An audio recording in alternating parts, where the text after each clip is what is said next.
তারপর বলো কেমন আছো তোমরা। চলো গল্প শুরু করি। প্রায় 10 বছর পর জেল থেকে বের হয়ে আজ বাড়িতে পা রাখলাম।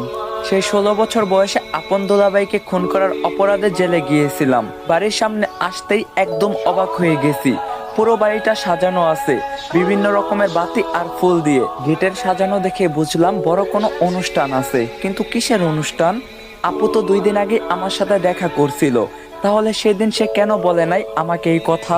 ভেতরে যাব কিনা ভাবছিলাম গেটের সামনে দাঁড়িয়ে, তখন পিছন থেকে কেউ একজন আমাকে ধাক্কা দিল। 14-15 বছরের একটা যুবক ছেলে বলল, কি চাই এখানে? তখন আমি বললাম, আজ এখানে কিসের অনুষ্ঠান? তখন ছেলেটি বলল, আমার ছোট খালামণির নিহার বিয়ে। ছেলেটার মুখে এমন একটা নিউজ শুনে আমি অবাক হয়ে গেলাম। ছেলেটা বলল, তো আপনি কে আর এখানে কি চান? তখন আমি বললাম, আমাকে তুমি চিনবা না, তোমার খালামণিকে গিয়ে বলো তার কলিজা আজ ছাড়া পেয়েছে। ছেলেটা বলল, মানে কি? তখন আমি বললাম, যা বলছি তাই করো। ছেলেটা বলল, আম্মু আম্মু, নানা ভাই বলে চিৎকার করতে করতে বাড়ির ভেতর ঢুকে গেল। মিনিট খানেক পর পরিবারের সবাই এখানে হাজির, শুধু ছেলেটার খালামণি ছাড়াও। বাড়ির কর্তা মানে আমার বাবা রায়হান সাহেব আমাকে দেখেই রেগে বলে উঠলেন, এখানে কি চাই? তখন আমি বললাম, তোমাদের দেখতে এসেছি বাবা। তখন বাবা বলল, আপনি কে? আপনাকে তো আমি চিনলাম না। তখন আমি বললাম, আমি তোমাদের পরিবারের সন্তান। এই পরিবারের সন্তান আজ থেকে 10 বছর আগে মারা গেছে। আম্মুর মুখে এত বড় একটা কথা শুনে আমার চোখের বাদ যেন আর মানতেই পারছে না। তখন আমি বললাম, তোমাদের সবার মনে আমার জন্য এখন অনেক রাগ জমে আছে। রাগ তো তার উপরেই করা যায় যে বেঁচে আছে, মরা মানুষের উপর আবার কিসের রাগ? কথাটা বললেন আমার বড় আপু নীলা। ঠিক তখনই আব্বু বলল, আপনি এখন এখান থেকে যেতে পারেন, বরযাত্রী আসার সময় হয়ে গেছে। ওরা এখানে আপনার মতো খুনিকে দেখলে বিয়ে ভেঙে দেবে। তখন আমি বললাম, জি অবশ্যই চলে যাব, তার আগে আমি আমার কলিজার টুকরার সাথে একবার দেখা করতে চাই। তখন আম্মু বলল, কার সাথে? আমি বললাম, নিহার সাথে দেখা করতে চাই। তখন নীলা আপু বলল, সে এখন দেখা করতে পারবে না। তখন আব্বু বলল, আপনি এখান থেকে ভালোই ভালো যাবেন নাকি আমি লোক ডাকবো? তখন আমি বললাম, ডাকতে হবে না, আমি নিজেই চলে যাচ্ছি বলে চোখের জল মুছতে মুছতে বাড়ি থেকে বের হতে লাগলাম। বাড়ির গেট পেরিয়ে যেতেই নিহা আসলো সেখানে। নিহা বলল, আম্মু কে আসছিল? তখন আম্মু বলল, জানি না কে আসছিল, লুকিয়ে চোখের জলটা মুছে বললেন। নিহা বলল, কে আসছিল আপু? নীলা বলল, শুনলে না আম্মু কি বলল? আমরা কেউ জানি না কে আসছিল। নিহা সবাইকে জিজ্ঞাসা করলো, কেউ উত্তর দিল না। তখন শেষমেশ নীলা আপুর ছেলে অনেককে জিজ্ঞাসা করলো। অনেকের কথা শুনে বুঝতে পারলাম সে যেই হোক না কেন এই বাড়ির কোনো সদস্য। নিহা বলল, তাকে কি কিছু বলছিল? অনেক বলল, প্রথমে আমি যখন তাকে গেটের সামনে দেখি তখন বলছিল তোমাকে গিয়ে বলতে তোমার কলেজা আজ জেল থেকে ছাড়া পেয়েছে, তোমার কলেজা আজ জেল থেকে ছাড়া পেয়েছে। নিহার চোখে টলমল জল আর মুখে হালকা হাসি নিয়ে ছোট করে বলল, ভাই। তখন অনেক বলল, আম্মু, নানা ভাই নানু সবাই মিলে তাকে তাড়িয়ে দিল কেন? নিহা বলল, সে কোন দিকে গেছে? তখন অনেক বলল, এই তো একটু আগে ডান দিকে গেল। অনেকের কথা শেষ হতেই নিহা এক দৌড়ে গেটের কাছে চলে যায়। তখন পিছন থেকে আব্বু ডাক দিয়ে বলল, এখানে কি করছো? বরযাত্রী আসার সময় হয়ে গেছে। নিহা বলল, ভাইকে তোমরা তাড়িয়ে দিলে কেন?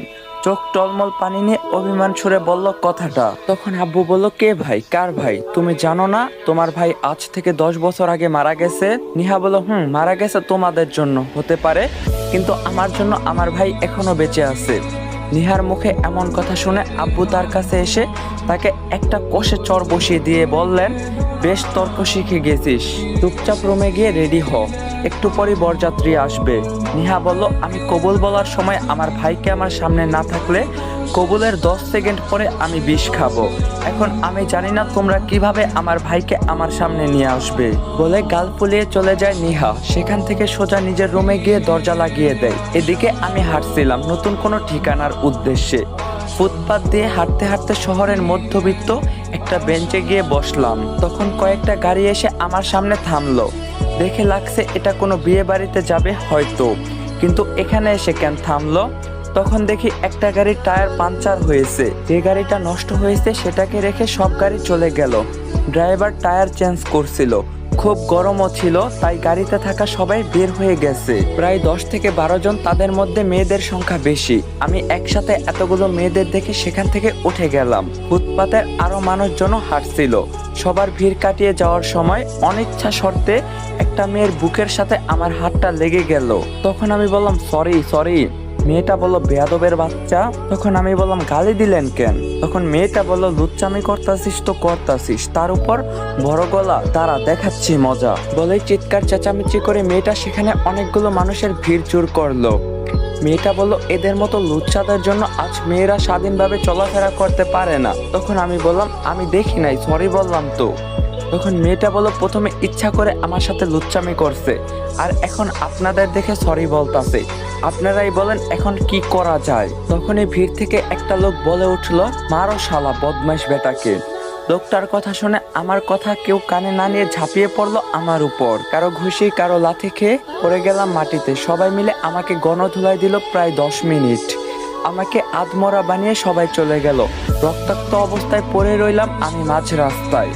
এদিকে মেয়েটার গাড়ি ঠিক হতে সেও চলে যায়। যতক্ষণ জ্ঞান ছিল আমি দেখলাম একটা বিশাল ট্রাক খুব দ্রুত গতিতে আমার দিকে এগিয়ে আসছে।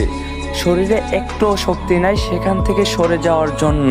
মনে হচ্ছিল আমার সমস্ত শরীর শক্ত করে ধরে রেখেছে মৃত্যুর ফেরেশতারা। কিছু সময়ের জন্য মনে করতে লাগলাম আমার অতীতের কলিজার সাথে কাটানো দিনগুলোর কথা।